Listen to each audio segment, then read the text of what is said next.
Hej Kurt, det er Jens fra Team Kirkeby med den her Cobra Crosser. Som vi snakker om i telefonen, så synes jeg, der var rigtig meget slør i bagtøjet. Jeg vil lige prøve at vise dig det her. Hvis jeg tager fat i baghjulene, nu ved jeg godt, at den er klodset op. Men hvis jeg tager fat i baghjulene, så kan jeg rent faktisk vippe den. Og du kan se, hvor meget den kan vippe, hvor meget slup der er i den. Og det gør, at når den er helt tilbage, så er kæden spændt tilfredsstillende. Men når den er fremme, så er kæden rigtig løs.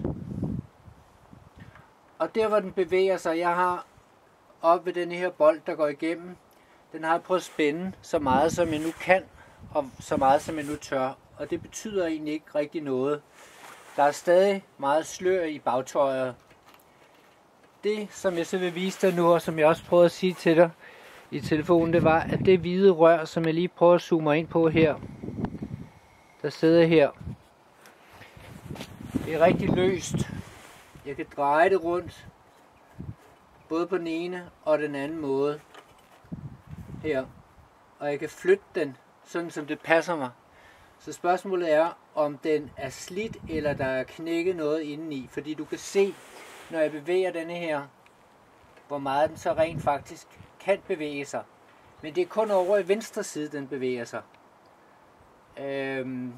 Så jeg ved ikke, om der er et eller andet, der er knækket af herinde bagved. Jeg håber, du bruger det her til noget. Så kan vi lige prøve at snakke sammen på telefonen. Okay? Super. Hej.